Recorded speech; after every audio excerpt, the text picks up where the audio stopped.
Donald Trump's first weeks as U.S. president have been eventful, and with every move he makes, there's a team behind him who has to respond. Sean Spicer now has one of the most high-profile jobs in America, taking on the role of White House press secretary. In the wake of Trump closing borders to people from 7 predominantly Muslim countries, he vigorously defended the move to reporters. That I think some people have not read what exactly the order says and are reading it through misguided media reports. This questioning of the media was a theme in his first press briefing as well, where Spicer accused journalists of misreporting the crowd size at Trump's inauguration. This was the largest audience to ever witness an inauguration, period. Headlines that followed cast these claims as untrue, but Trump counselor Kellyanne Conway came to Spicer's defense, saying, Sean Spicer, our press secretary, gave alternative facts. Well, to weigh in on how the Trump team is spinning the busy first weeks of his presidency, we've assembled a panel of people who know very well what it's like to be in those roles. Andrew MacDougall was the director of communications for former Prime Minister Stephen Harper, and Mark Towhey was the chief of staff to the late former Toronto Mayor Rob Ford. Welcome to you both this morning. Good morning. I've been looking forward to this conversation because every time I watch these press briefings, I think about gentlemen and people like yourselves whose job it is to face the music. So let's start with this week. A lot of backlash on the weekend over Trump's inauguration or immigration order. What do you make, Mark, let's start with you, of how Trump's team handled this? Well, I think it's been a colossal disaster. I think that nobody was surprised or should have been surprised about the content of his executive order. I think if you've read his executive order, it's nowhere near as draconian or far-reaching as it has been made out to be. But I think the problem was they just didn't execute it very well. I don't think anybody in the administration at the working levels, meaning the civil service, really understood what they were supposed to do. And so I think what we saw starting Friday was we saw border agents, customs immigration officers, low, mid-level people in the State Department trying to figure out what it was that their new marching orders were because it hadn't been clearly communicated. So you saw people with green cards being told that they couldn't get back into the United States. It doesn't say that in the executive order. I think they botched the execution of this completely. Well, then, Andrew, their rebuttal to that when, people said, look, this was a mess and handled poorly was to say, well, we think it was a massive success.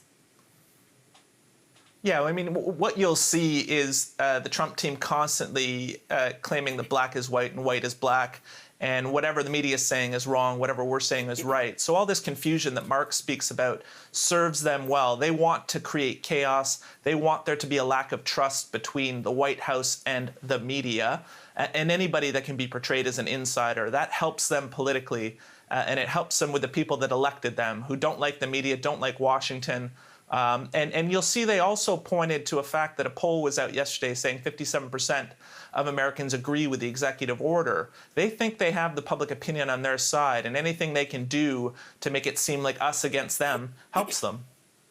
Earlier this month, Spicer said that when he wakes up in the morning, the first thing that he does is check Twitter to see what the president might have sent out overnight, because, of course, that's going to drive the news of the day. Does that speak to the lack of control this team has over their messaging from one of the most powerful podiums in the United States? Yeah, absolutely. You should never start your day shocked by what your own leader says or the person you represent says. And when I read that quote from Spicer, I nearly fell off my chair. It's just the exactly backwards way of doing political communications. You should never be responding to your own guy. You should be setting the agenda through your guy or through yourself as the White House press secretary. It's incredible to me to watch. It's almost like the role, Mark, of a janitor. Somebody walks by and makes a big mess on the floor and gets to just walk away, and Sean Spicer has to come in and clean it up. I have a little bit of familiarity with that. Yes, you do. But I think one of the challenges for Trump's staff is going to be the fact that they're working with a very eccentric, very unique politician, someone who doesn't have experience with the conventional political way of doing things that Andrew's talked about.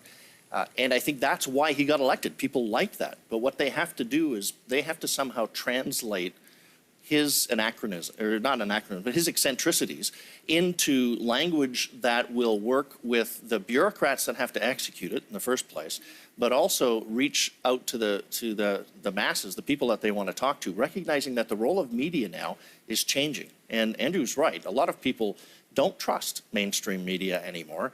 This idea of facts and alternative facts is a real question, and it's not just the way we would like it to be. You can't just make fun of them, because people don't believe what I say on your show. They don't believe what you say on your show.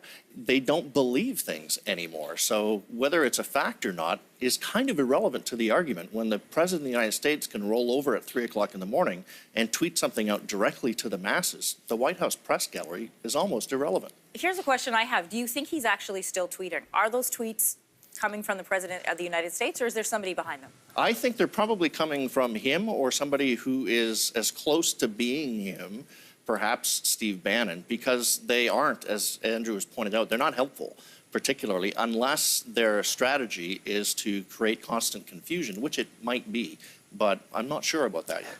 Tell me about the difficulties in a job like yours when, President Trump came out and said this is not a Muslim ban, but then on Monday tweeted out that it was a ban. That leaves Sean Spicer in a very difficult position when he has to stand in front of the press.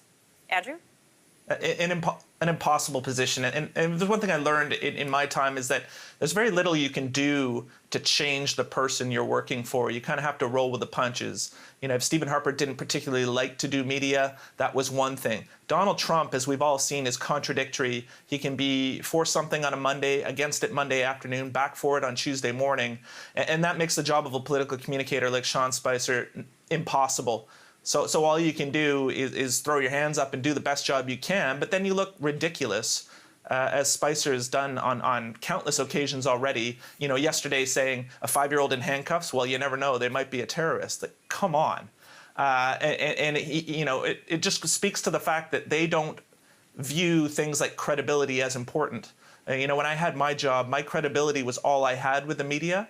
If I didn't have that, I didn't have any use to them or to the leader I served. But for Trump, everything's up in the air. They don't care if he has credibility with the swamp crowd, i.e. the media.